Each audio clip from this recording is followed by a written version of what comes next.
what is bipolar disease or bipolar disorder?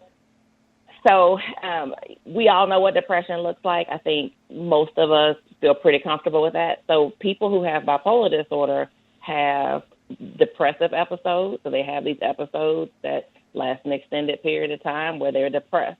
But then they also have these episodes that are called mania or hypomania. And manic episodes can be very tricky.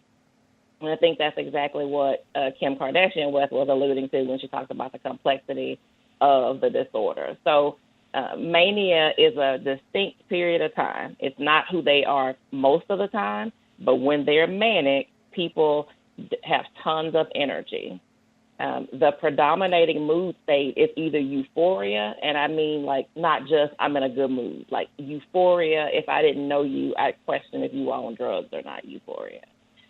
Another mood state could be extreme agitation. And again, not just a little irritable. I'm talking meaner than a junkyard dog, like aggressive,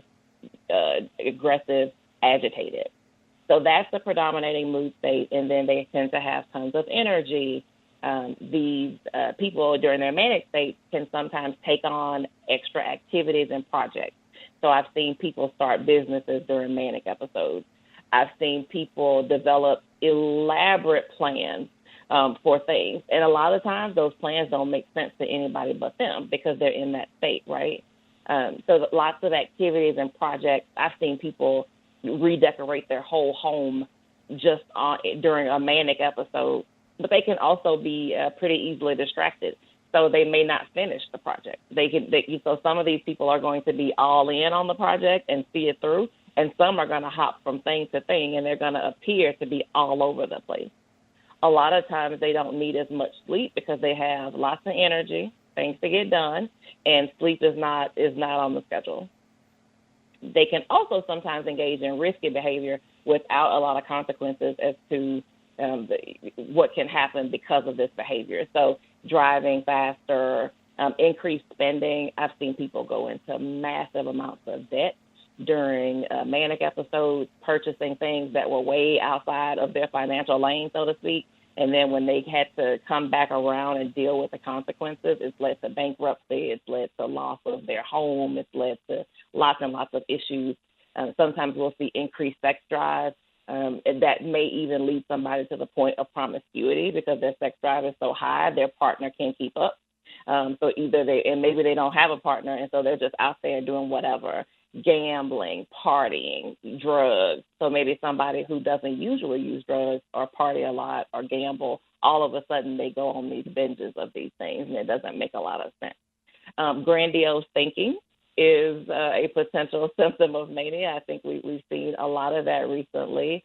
The grandiosity, the thinking that you are bigger than life, the thinking that you can do anything. And I think definitely what I see is that, there's nothing I've seen or heard from these Twitter posts or anything that anybody has said that really is any different than most people that I see acutely in the hospital who come in with mania. This isn't outrageous. I think the outrageous part is, one, people don't have a good understanding of what bipolar disorder is, and two, he has a platform that most people just don't have. Right.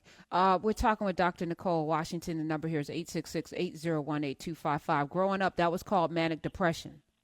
A person was manic depressive. So when did we change from manic depressive to bipolar? We changed in the DSM 3 or 4. It changed. So we're on the 5 now. So it changed some years ago. It changed quite a few years ago. But you will still hear people, especially clinicians who have been around for a long, long time, or people who have known of this illness for decades. You will hear them use the term manic depressive, and bipolar disorder and manic depression are exactly the same thing. We just changed the name. Now, was this always around, and is there a genesis to it? Is it the heredity? Is it triggered by bad weed? Like, how does one become manic depressive or bipolar? So the interesting thing for a bipolar illness is that it may not start until late. The typical time frame is late teens, early 20s.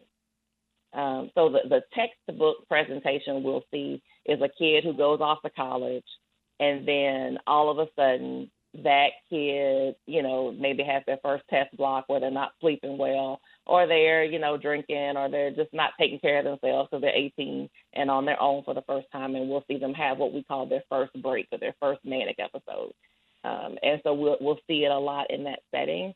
But it can happen even up to late 20s, late 20s is not uncommon to see it present at that point. And usually it's brought on by a stressor of some sort. Doesn't have to be a negative, stressful thing necessarily, but we usually see it in the context of some stress to the system. Losing your mother?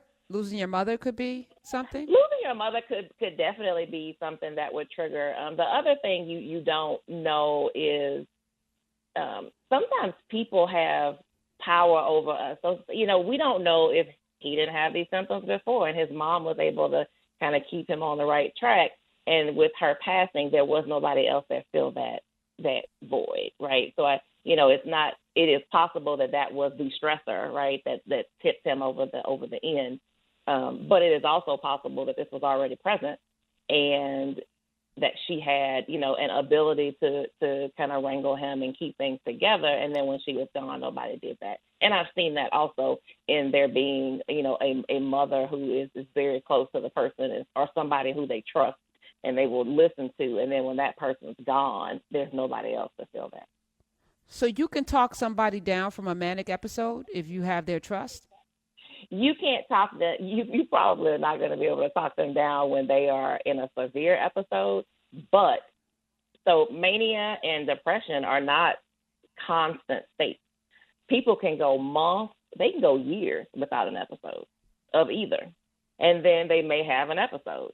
So the time to have those conversations about, I really think it's important for you to stay on your meds. This is why. Is during the time that they're not manic or depressed. It's during the time that they're thinking a little bit clearer and they're a little bit easier to reason with. So that's the time that you have the conversations of, I think you need to keep taking your meds. I think you need to keep doing this. Don't wait until the mania is there. Right. What kind of medicines? I remember Mike Tyson talking about being manic depressive and taking lithium. Lithium? And I was like, wow. Okay, so talk about the medication for a second, Doc, and what does it actually do? So the whole point of the medicine is to keep you stable. We don't want you up. We don't want you down. We want to keep you even. The hard part is once somebody experiences a euphoric mania, my patients tell me repeatedly that it is a high unlike any other. And a lot of people find themselves chasing it. So it's hard to get them to want to be on the medicine because they feel like first of all, I will say a lot of the meds I would imagine you feel them, you may notice them, right? Especially if you go into the hospital during a mania and you're way up here, they're probably going to give you something to try to bring you back down to a more normal level. And if you're agitated or your behavior is going to get you hurt or somebody else hurt, it may be something that you don't like the way it makes you feel. You don't like that rapid fall.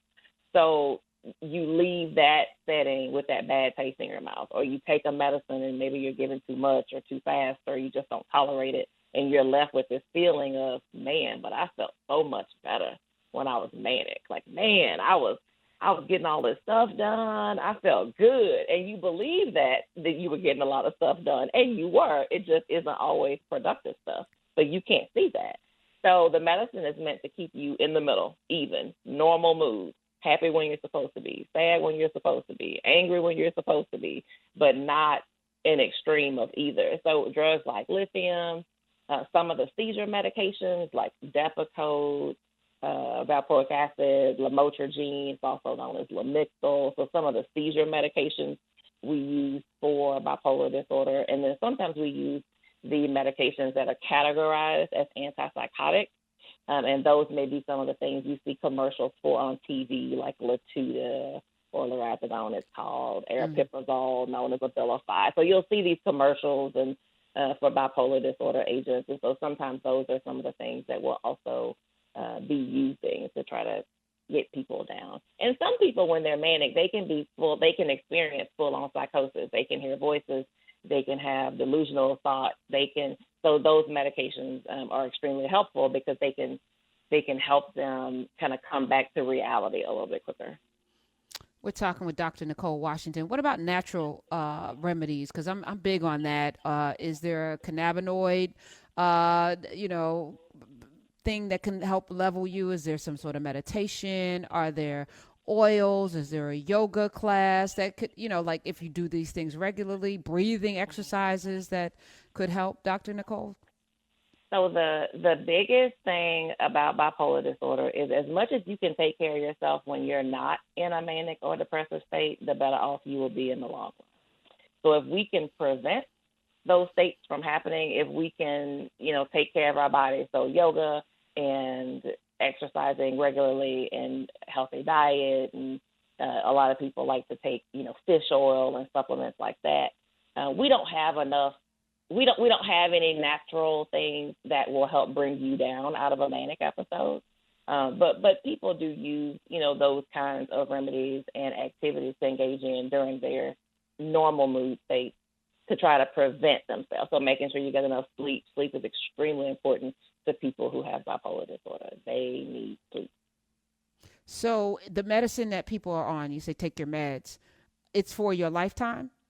Or can you take your meds, get to a level place, and then not need them if you're doing the work of sleeping and working out and doing yoga and breathing and eating fish oil? So that's where it gets tricky, right? Because I think a lot of doctors will say, yes, if you have bipolar disorder, you need to be on meds indefinitely, right? Because our whole goal is to stop you from having one of these impairing episodes. So if you're someone that when you get manic or when you are depressed, especially if you have frequent episodes, like a few times a year or more, and if your episodes are so impairing that you end up in the hospital and you end up doing a whole bunch of stuff that it's hard to deal with the consequences of after, we may recommend to that person, I kind of recommend you stay on it. Now, there are people who go years without an episode, and those people have to make the decision, is it worth it to them? I've had lots of people not do that. They've, gotten stable and they've said, hey, I really want to come off my medicine. I'm always like, are you sure? Because I know how mania can really just kind of hit all of a sudden. And you can do things that don't just affect you. They affect your kids. They affect, so like all these things, like I said, your future. The thing, yeah. Right. They can affect your future. Your children are going to see these videos and things, because everything is on video now. Everything goes viral. That's not going away. So your kids are going to see those things. You may lose a job. So I usually, I want to make sure if somebody says to me they want to go off their meds, we talk through what that looks like and all the negative consequences of that. So if you're somebody who doesn't have a ton of episodes and that's a decision that you want to make and you want to just have me on speed dial so that when you decide, oh, wait a minute, I start to notice this one thing, and that's usually a sign that I'm getting manic. Right. Because people have the right at the end of the day to make a decision. Something. Yeah, it's their decision to make. And let's talk about that thing that is it like when you have nausea, that there may be something wrong. If you have a headache, is there something that brings that is like a clue that you might be becoming depressed or that you might be becoming manic? Everybody's different and everybody's thing is different. So I have patients who immediately can say, if I start getting to the point where I feel like I don't need to sleep as much, and they automatically can think, oh, wait a minute, this is usually my thing. And sometimes it's not even that the person recognizes it; it's people that are close to them. It's their loved ones who notice. So a spouse may say, you haven't slept much the past couple of nights. You were up cleaning all night. We need to get you back to see your psychiatrist. So sometimes it's just people around you knowing what those little things are. Because after you've been around somebody for a while, you can start to kind of tell, like, oh, I think maybe we head in that direction again. For depression, some people notice that, their first sign of being depressed is it's hard to get up out of bed and get going. Or on the weekends, they no longer want to shower. Or, whatever that looks like is their tip off to go, okay, wait a minute, maybe I'm getting back to that place. So Right. you And it's know tougher either. now.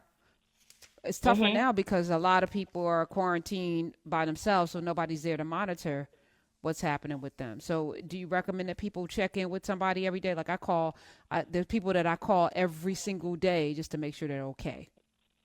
I Should we be absolutely think you checking should in? check in. Yeah, I mean, bipolar disorder or not, I think we should be checking in on people if we know that being alone can be problematic for them. I think it's perfectly reasonable to check in, because you're right. People can be alone and not very stable in their own home, and nobody would know. Now, those people are likely not to get into a lot of trouble unless they're engaging in activities of home alone that can be risky and dangerous. But a lot of times, people who have more severe mania, you'll know because they're not likely to keep it to themselves or keep it under wraps. They tend to be more verbal and outspoken about lots of things.